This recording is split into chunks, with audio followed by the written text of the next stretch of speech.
Drive 55. All right, so we look at this, okay, when we look at federalism, it's like a tug of war, okay? It's who gets to decide?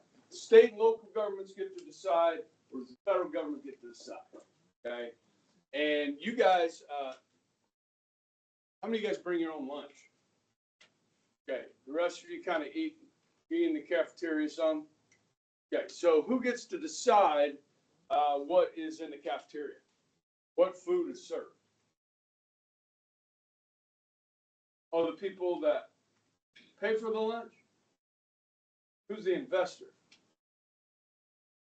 The government. Who in the government? No, we don't have a school board. Do we have a school board? 259? Or for the diocese, do we have a school board? We just have a superintendent. Now, we who? Okay, so it's actually the federal government. Okay, you guys have heard of free and reduced lunches? Okay, since Bishop Carroll accepts money from the federal government for free and reduced lunches, they got us. They can tell us what to serve in the cafeteria. And it's the U.S. Department of Agriculture are the ones that draw up the guidelines for school lunches. Good morning.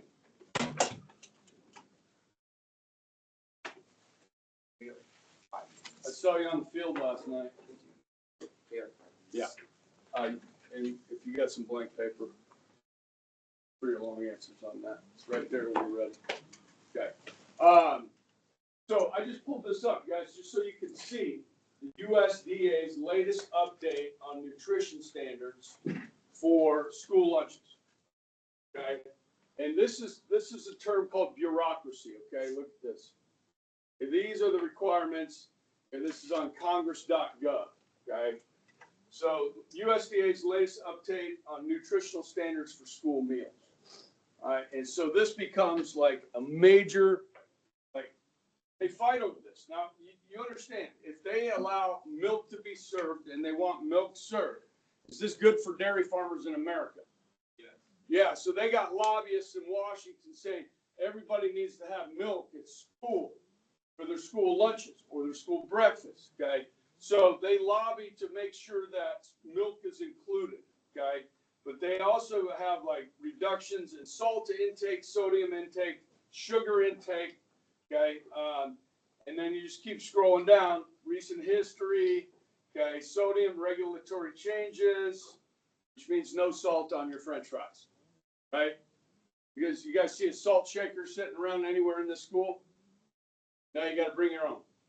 Okay, bring your own salt if you want salt. Okay, because they won't serve it to you. Okay, because somebody in the government says we got too much salt in our diets. You guys have too much salt in your diets.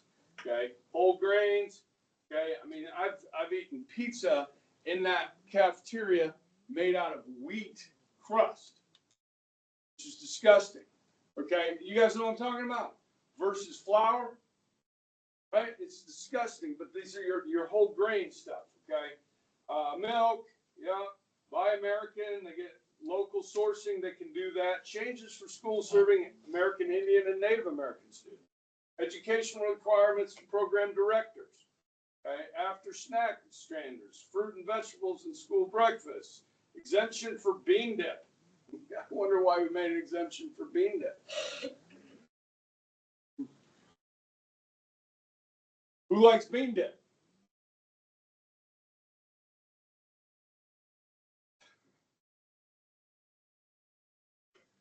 Well, it's a staple of the diet for a lot of Hispanic food, guys. Bean. You know what I'm talking about? Bean. You know what I mean? Okay, maybe you don't. Good luck. Okay, all kinds of stuff here. Okay, and then look down here, you got the footnotes. Okay, this is bureaucracy. Okay. Now, who should be determining what's in your food? Okay, well, my opinion, it should be your parents. People who live in Wichita, the people that work in the diocese, not the federal government. Okay, so this is a one-size-fits-all. Okay, now, Got any swimmers in here? Yeah, swimmers, when they go to practice, they burn an enormous amount of calories. Okay, we got anybody that's ever wrestled in here? You wrestle, son? You wrestle. None of you guys ever wrestle? So imagine if you're a wrestler and how much you need. Okay, now we got a soccer player over here, but he's a goalie, so he don't run that much. Okay, so, but you know what I mean? Like cross country runners, they need a lot of calories. They need, you know. And if you're relying on school lunches for your meals and school breakfast for your meals because you're poor and you're on free and reduced lunches, you're not getting enough of what you need. But it's all one size fits all by the federal government. Okay? And this is the stuff we argue about.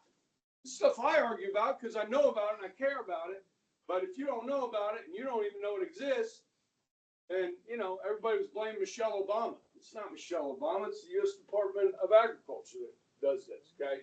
So, balancing federal and state interests here. There's some good things, like I mentioned, with environmental laws, okay? And then there's some things that kind of drive you crazy. But so it's this tug of war going on constantly in the United States between national government and state government. Our biggest conflict in our history, guys, was fought over federalism. That's the Civil War. Okay, certain states wanted to continue the practice of slavery, and other states said, you know, that's an abomination on human rights, and we need to do away with it. And they said, well, too bad, we're going to keep it. And they said, no, you can't. And then they said, well, we're going to leave. And they said, you can't leave without our permission. We don't give you permission. They said, well, watch us leave. And they left anyways, and that started the Civil War. Why? Who was going to decide whether they allowed slavery, the national government or the state governments? Okay, I mean, I'm not, obviously slavery is the underlying issue, but it is an issue of states' rights and federalism. Okay, so we just continue this throughout American history since the new Constitution was created. Okay, and then I started with this slide here, which talk about these powers. So mostly when you're talking about federalism, the relationship between states and national government, local governments, you're looking at these reserve powers. Does anybody remember which amendment, okay, is the Reserve Powers Amendment? The 10th Amendment, okay? Those powers not granted to the national government, nor denied to the states, are reserved to the states or to the people, which is local government, okay? So hopefully you got a good view of what that looked like, guys, what federalism looks like. And then I have one more thing, because we're studying the basics of the Constitution here. I got one more thing we're going to talk about today is checks and balances. Okay, so when they set up the system, there's two things. There's separation of powers. Each branch has a specific role, right? And then you have checks and balances. The key word between the two is restraint. Checks and balances allow one branch to restrain the other branches. Does that make sense? So I've got a graphic I'm going to throw up here, guys. And if you have your cell phone, I'll let you take a picture of it instead of writing it all down because it's a graphic. Guys, all right, those of you guys are missing, I can put this up for you. But so, and then I've got a little exercise we're going to do to kind of go over this. Okay. All right, so let's just start with the three circles. Okay, what is the role of each of the branches? Who are the three branches? And we've talked about this multiple times. Okay, you got the legislative branch, which is Article 1 of the Constitution, which we call Congress. Yes, it's bicameral. We have the House of Representatives and we have the Senate. Okay, the House and the Senate can veto each other's bill. The House, this is what's going on right now with the government shutdown. The House passed a bill, okay, and the Senate won't pass it. Okay, so we'll see how long this goes on. Okay. All right, then over here we got the executive branch. You got the president, executive office of president. You got the cabinet, okay, and a bunch of government agencies like the IRS, the FBI, the CIA, the FFA, the FTC, the FCC, the SEC. I mean, there's just hundreds of these government agencies. They all work in the executive branch. Okay, and then of course you have your courts. You have Supreme Court, Appeals Court, and District Court. Okay. So, how do they check each other? Well, let's just start with the basic. Congress can pass a law. Yes, that's their job, is to pass a law. Who can veto it? who can say, no, you can't, I don't agree with that law. Right here it says, Congress approves presidential nominations, budgets. Okay. The president can veto congressional legislation, which would be a bill or a law. Yes? Now, if Congress feels strongly enough about that law, they can override a presidential veto with a 2/3 majority in both houses, which is really hard to get. So let me give you an example. In 8 years, George W. Bush vetoed 2 pieces of legislation. In 8 years. No wonder the national debt went up. Because generally when Congress passes law, they're spending money.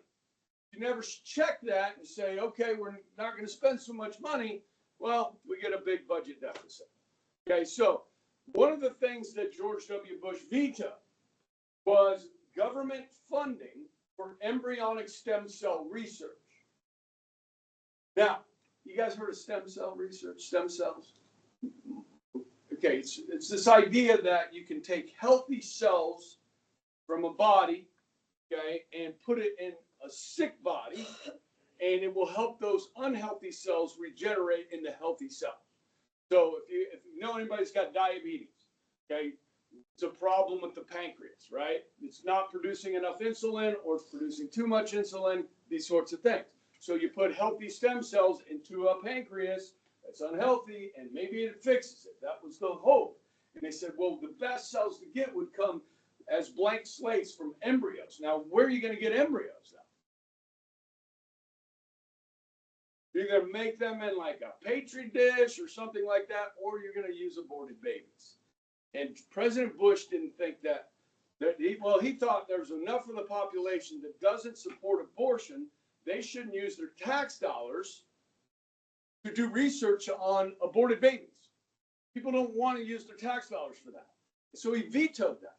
But Congress felt strongly enough about it that we may be able to fix diabetes. They said, we're going to fund this research with your tax dollars on aborted babies. Bush said no, but they had 2/3 of both houses. And it became law that they use tax dollar money. Now, we found out later on, this used to be a topic for your religion classes, by the way. Found out that they could get just as good stem cells from an umbilical cord from a healthy birth. So you don't need to use embryos.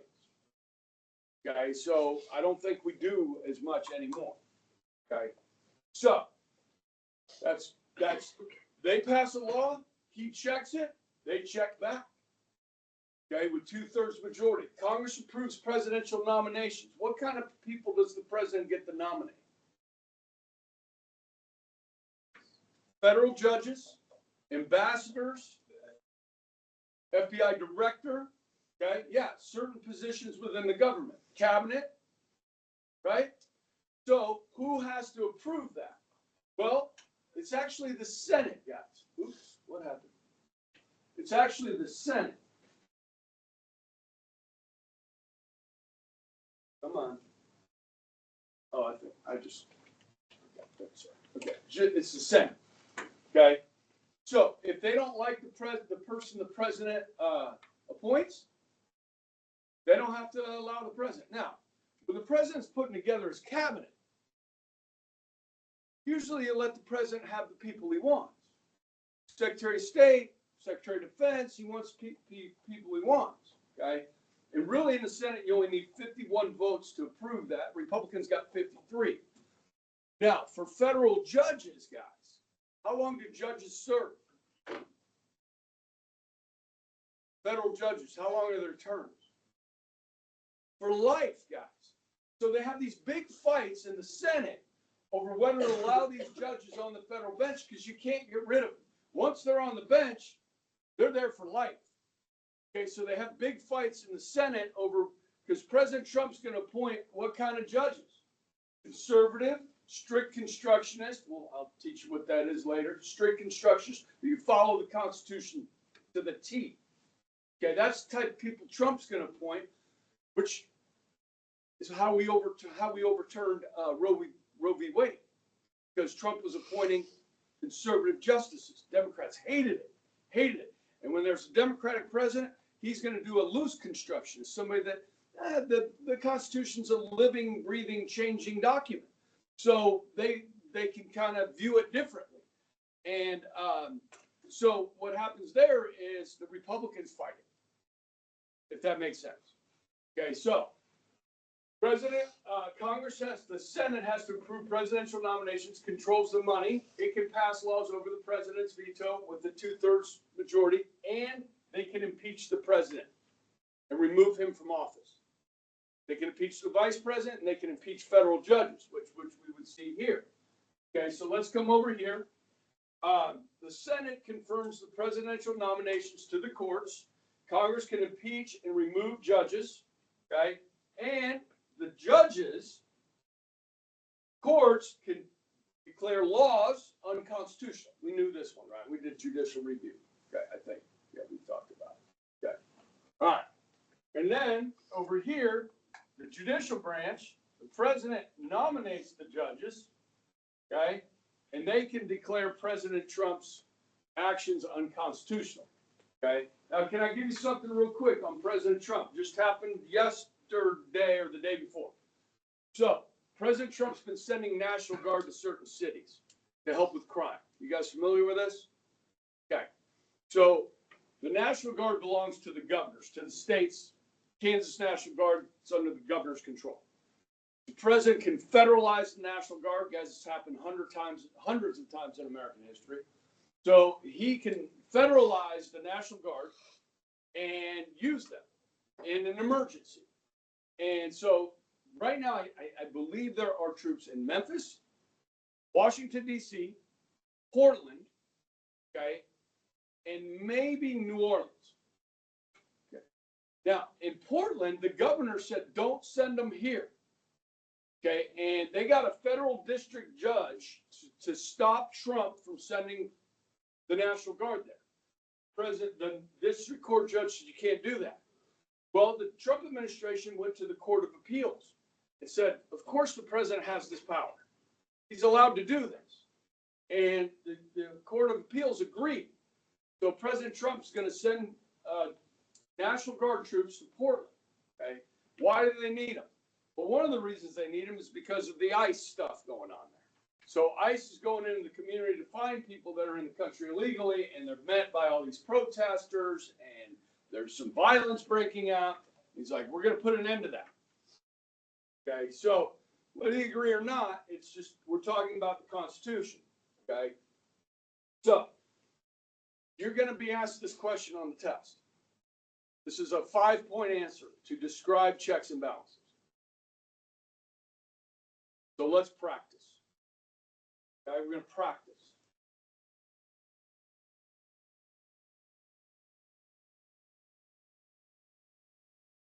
Oh, come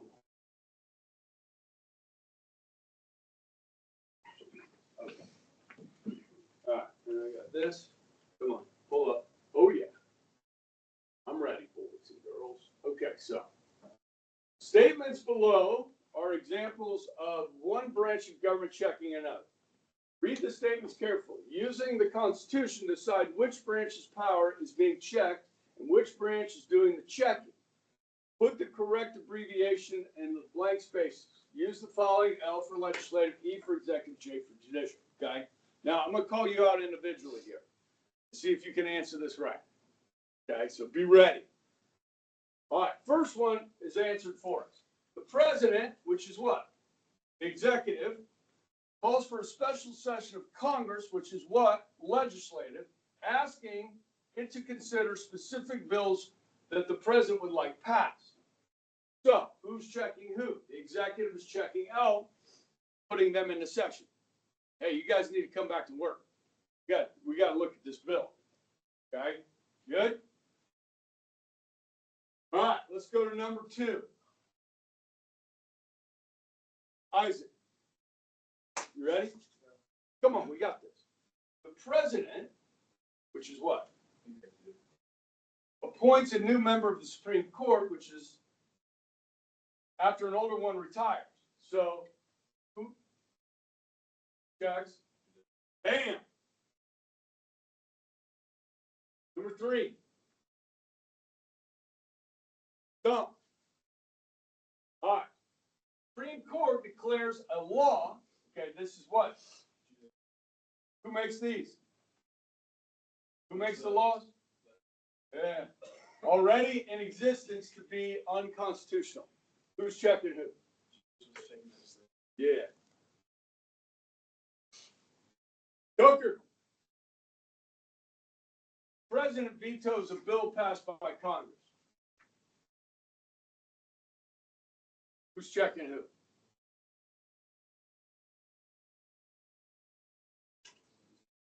Bam. Mia. Number 5. The Senate refuses to approve a treaty the president has made with a foreign nation. So where's the Senate?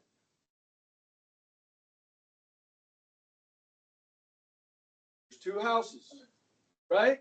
Yeah. In the legislative branch. The House of Representatives and the Senate. Yeah. So the Senate's in the legislative branch. Yeah. President is what? Executive. Okay. And they say, we're not going to approve this treaty. Who's checking who? Legislative. Yeah. Okay. Now you need a 2/3 majority in the Senate to pass a treaty. So the League of Nations, after World War I, President Wilson's idea, 14 points. Okay. And the Senate said, no, we're not doing it. We're not joining. Now, later on, after World War II, we joined both the United Nations and NATO, which had to be approved by the Senate. Okay. All right. Bully. Congress votes to change the number of justices on the Supreme Court. Oh, Healy, is you hearing this? Congress votes to change the number of justices on the Supreme Court. What do we call that? Court packing. Okay. Studying, but I didn't say, I don't know how much I studied. Good luck. Oh, thank you. I'm just writing now. All right, so let's see. Congress. Sully, who's checking who here? Yeah. Yeah. All right, number 7. Carol. Supreme Court declares presidential action unconstitutional. Got it. Okay. Nathan, Congress repasses a bill over a presidential veto by a 2/3 majority. Legislative checks, yes. Congress refuses to vote the president the money it needs to carry out a specific program. Santi. Legislative. That's right. Okay. And number 10, House of Representatives votes to impeach a member of the Supreme Court. Maddox.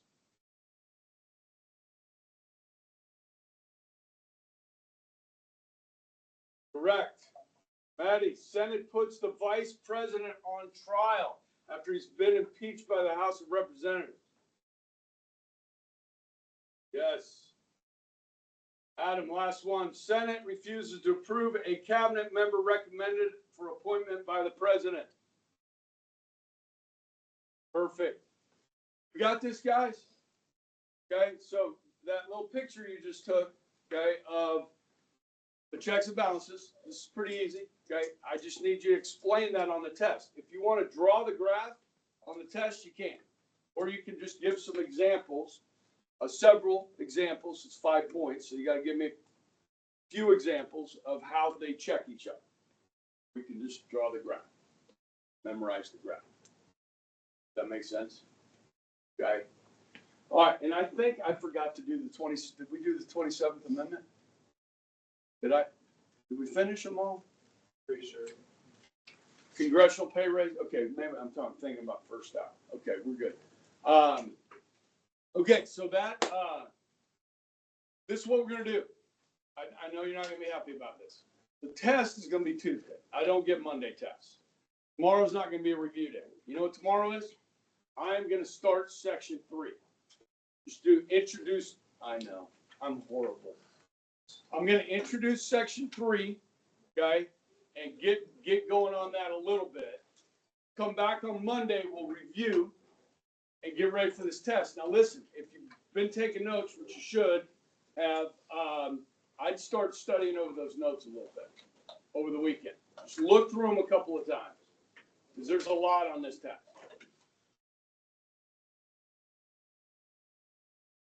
Good? So she's excused. Okay.